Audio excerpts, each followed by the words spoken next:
একই প্রশ্ন জনাব মাসুদ কামাল আপনার কাছে করতে চাই। আপনার কাছে কি মনে হয় তিনি স্বেচ্ছায় অসুস্থতাজনিত কারণে এই পদত্যাগ করলেন নাকি আরো ভিন্ন কোনো কারণ? দেখেন, আমি মানে এটা যা বলেছেন পাটোয়ারি ভাই, আমি এর সঙ্গে মোটামুটি একমত। সে এরকমই হয়েছে। তবে আমি এখানে কয়েকটা পয়েন্ট বলি। দেখেন, আমি যেমন ওনার পদত্যাগ পত্র লিখেছেন ওনার কি কি অসুখ আছে, আর তারপর লিখেছেন এর দীর্ঘমেয়াদী চিকিৎসার দরকার। তো যদি ওনার চিকিৎসাই দরকার হয়, তাহলে তো সবচেয়ে সুচিকিৎসা সম্ভব রাষ্ট্রপতি পদে থাকলে, তাহলে সরকারি খরচে সর্বোচ্চ চিকিৎসা পাবেন। তো উনি তো আসলে মরতে গেলেন, তাই না? সেটা যে নাকি দীর্ঘমেয়াদী ভালো চিকিৎসা দরকার, সেটা বাদ দিয়ে তুমি চলে গেলেন।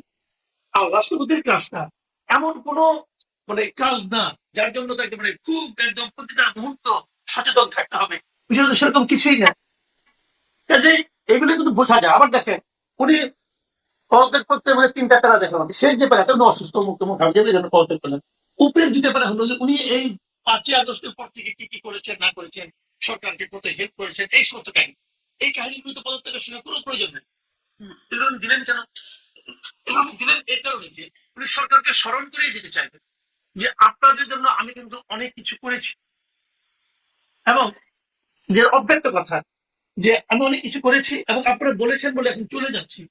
আপনারাও কিন্তু আমার এই কাজগুলোর কথা আমি চলে যাওয়ার পর মনে রাখেন। কেন মনে রাখতে হবে? মনে রাখতে হবে এই কারণে যে এখনই কিন্তু একদিনের মধ্যে কিন্তু অনেকে বলা শুরু করেছেন যে ওনার বিরুদ্ধে মামলা হওয়া উচিত, উনি দায় মুক্তি পাবেন না, এগুলো বলা বলে কিন্তু শুরু হয়ে গেছে অলরেডি। এবং যদি শুরু হয়ে থাকে, তাহলে সরকারকে এই জন্য স্মরণ করে দিয়েছেন যে আপনারা কিন্তু আমার কথা মনে রাখেন। আমি কিন্তু আপনারা যা বলছেন আমি তাই করছি। আপনারা বলছেন নাকে খত দাও, আমি নাকে খত দিয়েছি। আপনারা বলছেন যে যে তোমাকে নিয়োগ করেছে তার বিরুদ্ধে বলো, আমি তাও বলেছি। আমি সবই করেছি। আমি প্রমাণ করেছি আমার পেছনে কোনো মেরুদণ্ড নাই। এই মেরুদণ্ডহীন প্রাণীকে আপনারা আর কষ্ট দিয়ে না। যা কিছু করেছি করেছি, আপনারা কিন্তু আমাকে সেভ করেন। এখন আমরা দেখি বিএনপি কৃতজ্ঞ দল কিনা, তাকে সেভ করে কিনা, এটা তো আমরা সামনের দিনগুলোতে বুঝতে পারবো। অবশ্য স্পিকার মেজর হাফিজের যে বক্তব্য সেখানে শেষে এসে তিনি বলেছেন যে তিনি মানে তার তার অবস্থার জন্য তিনি শুভকামনা জানিয়েছেন, তার সম্প্রতি অবস্থানের প্রশংসা করেছেন। ফলে তার একটা ইঙ্গিত পাওয়া যাচ্ছে কিনা এটাও আপনি একটু বলবেন। তবে তার আগে মানে ওই যে ওই কথাটা যে এই 5 মাস পরে 5 মাস পর্যন্ত কেন অপেক্ষা করতে হলো? যদি আসলে এরকমই হয় বিএনপির ইচ্ছার প্রতিফলন থাকে তত আগেই করতে পারতেন। এখন সেটি কি কারণ দাঁড়ালো যে তাকে পদত্যাগ করতে হলো? দেখেন, আমি বলি আপনাকে, আমি মানে পাটোয়ারি ভাইয়ের মতো আমিও ভেবেছিলাম উনি বোধহয় ওনার মেয়াদটা পূর্ণ করতে পারবে। 2 বছর নয়, 2 বছরের কিছু কম সময়। ওনার 2 বছরের 3 মাস কম সময় এখন ওনার মেয়াদ ছিল মাত্র। উনি যদি ওনার মেয়াদটা পূর্ণ করতে পারতেন, তাহলে এটা বিএনপির জন্য সম্মানের হতো। এটা তো একটা গণতান্ত্রিক প্রক্রিয়া, তাই না? দেখেন, সারা দুনিয়াতে ভারতের কথা খেয়াল করে না।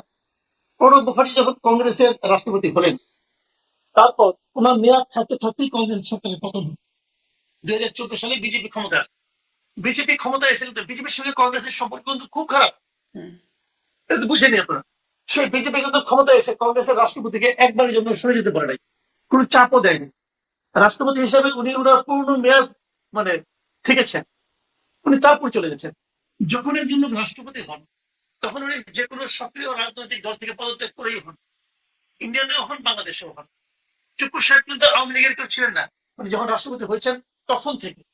এর আগে পর্যন্ত ছিলেন, কিন্তু তখন পর্যন্ত ছিলেন না। কারণ বাংলাদেশ ভাই জানেন, কাগজে কলমে একজন নির্দলীয় ব্যক্তিকে রাষ্ট্রপতি বানায়, কিন্তু তারা চায় যে এই লোকটা একদম দলীয় দাসের মতো আচরণ করবে। না করলে না, দুঃখিত হয়, কাগজে কলমে ক্ষমা করে। নির্দলীয় ব্যক্তিকে কোথায় বানায় যারা মাসুদ কামাল? মানে সবসময় তো দলীয় ব্যক্তিকেই আসলে বানায় যারা নির্দলীয় রোল মানে প্লে করবে বলে ভাবা হয়। মানে ধরেন এর আগে যিনি ছিলেন জনাব আব্দুল হামিদ, তিনিও দলীয় লোক ছিলেন, বা সবাই আসলে দলীয় লোকই তো থাকেন। ইনিই মোটামুটি একটু না, নির্দলীয় না, না, ছিলেন তার। থাকেন, থাকতে হয় তাই বলে না, কিন্তু যখন তারা হন, তখন তারা কিন্তু দলের সঙ্গে সম্পর্ক ছিন্ন করা হয়। সেটাই অফিসিয়ালি হবার দল কথা। থেকে পদত্যাগ করা হয়, দলের প্রাথমিক সদস্য পদ উনি ত্যাগ করেন। এটি নিয়ম, জি। বাংলাদেশের নিয়ম এটাই, ইন্ডিয়ারও একই নিয়ম। তো এখানে আপনি তো তার পদত্যাগ করালেন কেন? দেখেন, বি চৌধুরীর কথাটা মনে করে নিতে। বি চৌধুরী বিএনপির কে ছিলেন? বিএনপির একদম প্রথম যে কমিটি, সেই কমিটির মহাসচিব ছিলেন। তো তার চেয়ে উনি যখন বিএনপির মহাসচিব, তখন তো খালেদা জিয়া বিএনপিও করে না, তখন তো খালেদা জিয়া বিএনপি করেন না, জানতেন? তো উনি মহাসচিব হওয়ার পর যখন উনি রাষ্ট্রপতি হলেন, উনি রাষ্ট্রপতি হয়ে নিজের নির্দলীয় চরিত্রের প্রকাশ ঘটাতে গেলেন। উনি বলেন আমি যদি জিয়া রহমানের মাজারে যাই, তাহলে আমি বঙ্গবন্ধু মাজারে যাবো, আমি দুই মাজারে কোর্টে গেলাম না। এই অপরাধে ওনাকে ইমপিচমেন্টের একজন দায় প্রান্তে নিয়ে যাওয়া হয়েছিল। মানসিকতা, তোমাকে আমি নির্দলীয় বলবো, কিন্তু তুমি আমার চাকর বাকরের মতো আচরণ করবা। না হলে তোমাকে আমি ফেলে দিবো। এটা হলো মানসিকতা, অব্যক্ত কথা। তো এখানেও তাই। এখন উনি তো সেরকমই ছিলেন। উনি আওয়ামী লীগের লোক হয়ে উনি বিএনপির জন্য বিএনপির কোন কথাতে না বলেছেন, না তো দূরের কথা, কোন বক্তব্যে একটু মুসরামুসরি করছেন তাও তো করেন নাই। বরঞ্চ উনি গাদ্দার হিসেবে পরিচিত হয়েছেন আওয়ামী লীগের কাছে। হয়েছে তো, আওয়ামী লীগ তোমাকে বানিয়েছে। চুপ্পু সাহেব কি রাষ্ট্রপতি হওয়ার আগের দিনে জানতেন, ভাবতেন, বিশ্বাস করতেন উনি রাষ্ট্রপতি হতে পারেন? ওনার তো লটারি পাওয়ার মতো উনি রাষ্ট্রপতি হয়েছেন। হওয়ার পর উনি এই সংসদে দাঁড়িয়ে বলেছেন যে জিয়াউর রহমান স্বাধীনতার ঘোষক, যেটা নাকি ওদের বলার মাধ্যমে উনি সংবিধান লঙ্ঘন করেছেন। কারণ আমাদের সংবিধানে এখনো বলা আছে যে স্বাধীনতার ঘোষক হলো বঙ্গবন্ধু শেখ মুজিবুর রহমান। আপনি যদি জিয়াউর রহমানকে বলতে চান যে সংবিধান সেটা প্রতিস্থাপিত করেন, করে তারপর বলেন। উনি কি এই প্রশ্নটা করেছিলেন যে আপনারা যে শব্দটা লিখেছেন এটা বলা তো সংবিধান বিরোধী হবে? বলেছিলেন? বলেননি। কেন বলেননি? ভেবেছেন বললে যদি বের করে দেয়। ওনার ভয় ছিল দুটো। এক নম্বর ভয় হলো যে যদি ওনাকে বের করে দেয়। ২ নম্বর ভয় হলো বের করে দেওয়ার পর যদি আমাকে মামলা মোকদ্দমা জড়ায়। একটা ভয় ওটা ওটাকে খেয়ে ফেলছে যে ওনাকে বের করে দেওয়া হয়েছে। দ্বিতীয়টা হলো এখন তো ওই ভয় আছেন যদি মামলা মোকদ্দমা জড়ায়। জি, এই অতএব দ্বিতীয় ভয়টা নিয়েও সময় একটু আছে। কথা বলবো। যারা মাসুদ কামাল দ্বিতীয় ভয়টা নিয়ে একটু কথা বলবো। নিশ্চয়ই ব্যারিস্টার শামীম পাটোয়ারি এই বিষয়ে ভালো বলতে পারবেন, মামলা মোকদ্দমা। তবে তার আগে ছোট্ট করে ওই মতামতটাও আপনি দেবেন যে আপনার কি মনে হয় যে আসলে তো ৫ মাস সময় গেল বিএনপি সরকারের, আরো আগেই হতে পারতো, মানে রাষ্ট্রপতির অভিশংসন হতে পারতো বা তাকে পদত্যাগ করতে বলা যেতে পারতো। রাষ্ট্রপতি প্রথমে বলেছিলেন যে তিনি নির্বাচনের পরপরই তিনি পদত্যাগ করতে চান, তারপরে আরেকটা সাক্ষাৎকারে বলেছিলেন বিএনপি রাখলে তিনি থাকতে চান। এরকম দুরকম বক্তব্য এসেছিল এখন। এবং বিএনপিও বেশ শুরুর দিকে ভালোই মনে হচ্ছিল তাদের মধ্যে টার্মস। এখন ৫ মাস পরে এসে আসলে এইরকম পরিস্থিতি হলো কেন? এখানে আসলে এটা হলো একটা বেসিক কোশ্চেন। মানুষ এই কথাটাই জানতে চায়। কালকে আমাকে আমাদের এক সিনিয়র সাংবাদিক বলতেছিল যে কুছ তো গড়বড় হয়। হ্যাঁ, কিছু একটা গড়বড় আছে এখানে। এখানে অনেকগুলি বিষয় আছে। বিএনপি হয়তো অস্বস্তি বোধ করতেছে এবং অস্বস্তি বোধ করার একাধিক কারণ থাকতে পারে। যেমন একটা কারণ থাকতে পারে যে পাশাপাশি দুটো ঘটনা ঘটলো। একটা ঘটনা হলো যে ভারতের দীনেশ ত্রিবেদীর মতো একজন সিনিয়র মন্ত্রীকে বাংলাদেশের হাই কমিশন করে পাঠানো হলো। যে দেশে পাঠানো হলো সেই দেশেই কিন্তু আবার শেখ হাসিনা আছেন। তারপর শেখ হাসিনা বললেন উনি এই বছর ডিসেম্বরের মধ্যে দেশে ফিরতে চান। আচ্ছা ভাবুন তো, ওনারা ভেবেছেন হয়তো যদি শেখ হাসিনা ফিরতে চান, যদি একটা হইচই হয়, যদি সেই সময় রাষ্ট্রপতি পদে শাহাবুদ্দিন সাহেব থাকেন, যিনি নাকি আওয়ামী লীগের রাষ্ট্রপতি ছিলেন, তাহলে কি হতে পারে? এটা কিন্তু একটা অস্বস্তির কারণ হতে পারে। জি, জি, বিএনপি তো জানে যে যখন শাহাবুদ্দিন সাহেব ওনাদের কথা মতো যা যা বলেছেন তা বলেছেন, এটা তো ভালোবেসে বলেন, চাপে করে বলেছেন। আবার চাপ শুনে গেলে আবার কি করেন, কিছু যদি বলেন হয়তো কিছু হবে না, কিন্তু বললেও তো একটা ঘটনা আছে, তাই না? এটা কি করে বলবেন? আবার আরেকটা ঘটনা হতে পারে যে যুক্তরাষ্ট্র, চীন, এটা নিয়ে একটা টানাপোড়েন কিন্তু আমাদের দেশে চলছে। তো ২৮ তারিখে যুক্তরাষ্ট্রের একজন এই মধ্য এশিয়া বিষয়ক একজন প্রতিনিধি আসবেন আমাদের দেশে, যিনি বর্তমানে ভারতের রাষ্ট্রপতি হিসেবে আছেন।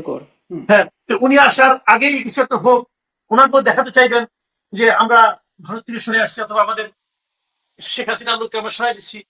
এগুলো হতে পারে।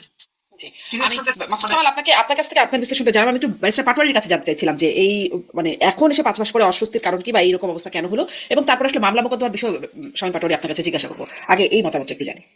জি, কয়েকটা বিষয় একটু বলবো। একটা হচ্ছে যে দেখুন, রাষ্ট্রপতির মেয়াদ নিয়ে ২০০৮ সালে একটা নজির আছে যে ইয়াজউদ্দিন সাহেব, উনি আমার বাবার সিনিয়র কলিগ ছিলেন, আমাদের ফ্যামিলির প্রতি উনি খুব স্নেহ বৎসল ছিলেন। কিন্তু উনি শিক্ষক ছিলেন, শিক্ষক নেতা ছিলেন, ইউজিসি চেয়ারম্যান ছিলেন। উনি খুব সম্ভবত ওনার বাসার অনেকগুলো ফ্ল্যাট ছিল। উনি ওই ফ্ল্যাট অ্যাসোসিয়েশনের প্রেসিডেন্ট হওয়ার কথা চিন্তা করছিলেন। ওই সময় ফোন আসে যে আপনি বাংলাদেশের রাষ্ট্রপতি হয়েছেন। তো উনি জ্ঞানী মানুষ ছিলেন, কিন্তু ওই যে ২০০৫ সালে যখন ক্রাইসিস আসলো, তখন উনি বিএনপিকে কিন্তু গাইড করতে পারেননি, গাইড করার ক্ষমতাও নাই। এবং তারপরে যখন 111 আসলো, তাকে 111 এর ফ্লোতেই চলতে হয়েছে। ওনার প্রেস সচিবকে আর্মিরা গিয়ে তর মেরেছিল, মানে আপনি কি কানেক্টেড আছেন? আছেন, শুনতে পাচ্ছেন? হ্যালো। হ্যাঁ, পাচ্ছি, বলবেন। আমরা মনে করি রাষ্ট্রপতি পদে কে থাকা না থাকা এটা নিয়ে বাংলাদেশের পলিটিক্সে গত ২০-৩০ বছরে অন্তত আমি কোনো ইম্প্যাক্ট দেখি নাই। আপনি 111 দেখেন, বিএনপির সময় বিএনপির বিরুদ্ধে কোনো রোল প্লে করতে পারে নাই। 111 যখন আসছে সেটা ঠেকাতেও পারে নাই, ইনভাইটও করতে পারে নাই। 111 যখন আসছে, ইয়াজউদ্দিন সাহেব পুরো সময় 111 এর শ্রীমনির প্রেসিডেন্ট হিসেবে কাজ করেছে। ভোট হলো, আওয়ামী লীগ আসলো। আওয়ামী লীগ আসার পরে কিন্তু এই একই দাবি উঠছিল, যেমন নাকি ইমপিচ করা হোক, ওনার বিরুদ্ধে মামলা করা হোক, উনি পদত্যাগ করুন। তো আওয়ামী লীগ কিন্তু ওনাকে টেনুর শেষ করতে দিয়েছে। এখানে রাষ্ট্রপতি পদটা হচ্ছে শ্রীমনিয়ালের সাংবিধানিক শিখণ্ডী, তার কোনো ক্ষমতা নেই প্র্যাকটিক্যাল। দুটো ক্ষমতা আছে, প্রাইম মিনিস্টারকে অ্যাপয়েন্টমেন্ট দিবেন, যে দল জিতবে, এটা আসলে প্র্যাকটিক্যাল ক্ষমতা না, তার অলরেডি জিতে গেছে। দুই, চিফ জাস্টিস নিয়োগ দিবেন, তো সেটাও আবার vice real prime minister ready হয়ে থাকে। যেটা থাকে সেটাই করে।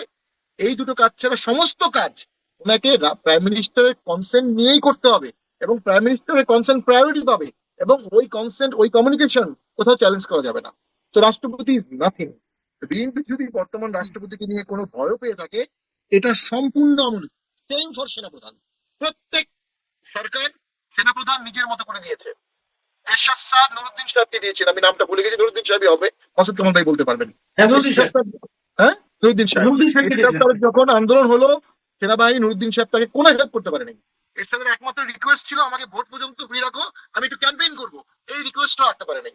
তো পরবর্তীতে যখন এই যে আমরা 2006 সালেও জেনারেল মঈন, 2-3 জনকে ডিঙ্গিয়ে জেনারেল মঈনকে জেনারেল করা হয়েছিল, বিএনপি করেছিল। হোপ এক্সপেকটেশন যে ক্রাইসিস হবে আমার পক্ষ নেবে, পক্ষ নেয়নি। তো একই অভিযোগ আবার আওয়ামী লীগ বর্তমানে ওয়াকার সাহেবের বিরুদ্ধে কিন্তু করে। তো আসলে এনাদের তো কিছু করার নাই, যখন ফ্লো চলে যায়, সবকিছু চেঞ্জ হয়ে যায়, রাষ্ট্রপতি সেনাপতি কিছুই করতে পারে না। তবে এই সেনাপতি এবং রাষ্ট্রপতি আমি মনে করি লাস্ট 2 ইয়ার্স মোটামুটি যতটুকু স্ট্যাবিলিটি, কনস্টিটিউশনালিজম, ধারাবাহিকতা, যতটুকু কাঠামো ধরে রাখার চেষ্টা করেছে, পেরেছে, করেছে, সব পারেনি কিন্তু করেছে। এখন তো যেই রাষ্ট্রপতি অস্বস্তি, যেই কারণগুলো রাষ্ট্রপতির ক্ষেত্রে প্রযোজ্য এবং যার পরিণতি আমরা দেখলাম, একই রকম বিষয় কি সেনাপতির ক্ষেত্রেও প্রযোজ্য হবে? সেনাপতির ক্ষেত্রে আরো বেশি প্রযোজ্য। তবে সেনাপতিকে প্রধান সেনাপতিকে পদত্যাগ করানো এত সহজ না, উনি পদত্যাগ করার কোনো প্রয়োজন নেই। আমি একটু শেষ করি। যদি হ্যাঁ। কেউ ভেবে থাকে টুপ্পু সাহেবকে সরিয়ে সেখানে নিজস্ব কাউকে দিলে ক্রাইসিসে বিএনপির ব্যাপক হেল্প হবে, অতীত এক্সাম্পল বলে এই হেল্প কেউ করতে পারেনি। তো একই রকম সেনাপ্রধানের ক্ষেত্রে তো আমি মনে করি এই দুটি পদের অধীনে 18 লক্ষ লোক, এবং ওই পদের অধীনে প্রায় কয়েক লক্ষ সেনাবাহিনীর লোক চাকরি করে, যারা সেনাপ্রধানকে ডেমিগড মনে করে। তাই যদি হয়ে থাকে এই পদগুলোকে ডিস্টার্ব করা উচিত না। ভবিষ্যতে এই যে পদত্যাগের নজির হলো, ভবিষ্যৎ সেনাবাহিনী যিনি রাষ্ট্রপ্রধান হবে, তিনি রাষ্ট্রপ্রধান কিন্তু কিন্তু আবার সেনাপ্রধানও, সেনাপ্রধান ইন দ্য সেন্স উনি মানে ডিফেন্সের হেড। ভবিষ্যতে তাদের ক্ষেত্রে মানুষ ভাববে ইনিও টিনিও শেষ করতে পারবে কিনা, নো ডাউট। অসীম শ্রদ্ধার এই চেয়ারগুলোতে কখনো ডিস্টার্ব করা উচিত না। আমি মাসুদ কামাল ভাইয়ের সাথে পুরোপুরি একমত। আসলে ওই যে প্রথমে একটা বক্তব্য বললেন না, সিনিয়র সাংবাদিক, সিনিয়র আইনজীবী একটা গিভেন টাইটেল, গেজেটেড। সিনিয়র আইনজীবী কিন্তু গেজেট হয়, চিফ জাস্টিস দেন। সিনিয়র সাংবাদিক গেজেটেডটা কিন্তু যে সিনিয়র অ্যাচিভ করে, অর্জন করে, সে তো সিনিয়রই। মাসুদ কামাল ভাই গত 4-5 বছর যেভাবে একটা সত্যনিষ্ঠ বস্তুনিষ্ঠ কথা বলেছেন, উনি তো অবশ্যই সিনিয়র, এটা নিয়ে আর বলার কি আছে। তো উনি কিন্তু একটা ঠিকই মন্তব্য করেছেন। মানে 4-5 বছর না, মাসুদ কামাল ভাই অনেক দিনের আসলে সিনিয়রিটি আছে বলেই তিনি সিনিয়র। ফলো করেছি 5 বছর নিবিড় ভাবে। বিশেষ করে 5ই আগস্টের পরে কথা বলা অত্যন্ত কঠিন ছিল। বাংলাদেশের মধ্যে 5ই আগস্টের পরে সত্য কথা বলা সবচেয়ে কঠিন ছিল, সবচেয়ে কঠিন। কোনো সাপোর্ট ছিল না, পেয়ালন, এই 2-4 জন আমরা বলেছি, তার মধ্যে মাসুদ কামাল ভাই একজন। এবং আমাদের জাতীয় বাড়িকে ব্যান করা নিয়ে উনি স্পষ্ট বলেছেন অল দ্য ইনক্লুশন প্রয়োজন না। উনি একটা ইঙ্গিত দিয়ে দিয়েছেন। হুম। শেখ হাসিনা রিলেভেন্ট না অনেকে বলে, আওয়ামী লীগ রিলেভেন্ট না অনেকে বলে। শেখ হাসিনার আসার ঘোষণা, যদিও সেটা আমি মনে করি ক্রিস্টালাইজ হওয়ার সম্ভাবনা কম। উনি চেষ্টা করবেন হয়তো বা দৃশ্যমান, কিন্তু ডিসেম্বরে আগে আসতে পারবেন এটা আমার মনে হয় না প্র্যাকটিক্যালি। তো শেখ হাসিনা আসার ঘোষণাতেই আহ, জনাব তারেক জিয়া তার যত অ্যালাইড ছিল সবাইকে ডেকে খাইয়েছেন, সবাইকে, ছোট বড় সব দল, 20টি দলকে না কতটি দলকে ডেকেছেন, কম খাবার খাইয়েছেন, ডিম খেয়েছেন, শাকসবজি এগুলো এনিওয়ে খাইয়েছেন। 2, টিপু সাহেব চলে গেল। 3, জামাত বিএনপি এনসিপি আরো এক হয়ে যাবে, আরো দৃশ্যমান হয়ে যাবে, আরো ভিজিবল হয়ে যাবে, একটাই পক্ষ, একটাই দল, তার ভয়ে, এক শেখ হাসিনার ভয়ে। ওই যে সমঝোতা, ওই যে রিকনসিলিয়েশন যদি না করা হয়, ঐক্যমত সৃষ্টি করা না হয়, জাতি গঠন করা না হয়, তাহলে এই ধরনের হুঙ্কার হতেই থাকবে এবং এটার কাউন্টার প্রোডাক্টিভ বিভিন্ন ঘটনা হবে। অর্থাৎ বিএনপি যে সাজানো ছকে দেশ সাজাবে, সাজানোর ছকে দেশ গঠন করবে, এত বছর পরে জনাব তারেক জিয়া প্রাইম মিনিস্টার হয়েছেন, তাকে তো দৃশ্যমান অনেক কিছু করতে হবে, দৃশ্যমান, সেটা ওর পরিকল্পনা ওর কাছে আছে। সে পরিকল্পনা কিন্তু ধরেন দৃশ্যমান এগুলো মানে যা করছেন তাতে যে মানে এনসিপি বা বিরোধী জোট যে তারা কিছুটা সাধুবাদ জানাচ্ছেন, কিন্তু তারপরে যেমন এখন বলছেন, আমি যদি নাসিরুদ্দিন পাটোয়ারির কথা বলি, তিনি বলছেন গাধা জল ঘোলা করে জল খায় আর কি, মানে রাষ্ট্রপতির বিদায়কে তিনি এভাবে বলছেন, মানে গাধামো করেছে বিএনপি, এখানে গাধামো করেছে, একদম সরাসরি গাধামো শব্দটাই বলছেন। বা এটা আসলে মানে হ্যাঁ, রাজনীতিতে খারাপ ভাষার প্রয়োগটা খুব দুঃখজনক। আমরা এগুলো শুনছি, গাছের নিচে কি, তাল গাছ কোথায়, কিসব কিসব কথাবার্তা, উৎকট উদ্ভট। আমরা এরশাদের এমনও শুনেছি, আমি ছোট ছিলাম, এরশাদের চামড়া তুলে নিবো আমরা, সর্বোচ্চ এইটা ছিল খারাপ গাড়ি। এটা তো একটা এখন খুবই গাড়িগুলো কোথায় চলে পরিচিত। গেছে, প্রাইভেট পার্টস নিয়ে, হ্যাঁ, কাউয়া, ছাদের উপর কাউয়া। তো এগুলো জনগণ গ্রহণ করছে না। নাসরুদ্দিন পাটোয়ারি কি বলেছে আমি শুনিনি। তার এই কথার রিলেভেন্স বা গুরুত্ব আমার মনে হয় খুব বেশি নাই। তবে এটা ঠিক, হয় বিএনপি উদার হতে কিন্তু চেয়েছিল, তার অনেক ফলোয়ার আছে, তিনি অনেক ভোট পেয়েছেন, মানে আমরা অবশ্যই তাদেরকে গুরুত্বহীনই না বলি কি? থাকাটাই খুব স্বাভাবিক, না গুরুত্বহীন অবশ্যই কেউ না। যেটা হচ্ছে যে বিএনপি যে কাঠামোতে চলতে যাচ্ছিল, আমি যেটা বলতে যাচ্ছি, ছন্দপতন হবে কোনো কোনো। এই ছন্দপতনের বিএনপি দেশকে ডেলিভারি দিতে পারবে না, ইকোনমিক ডেলিভারি দিতে পারবে না, পলিটিক্যাল ডেলিভারি দিতে পারবে না, এবং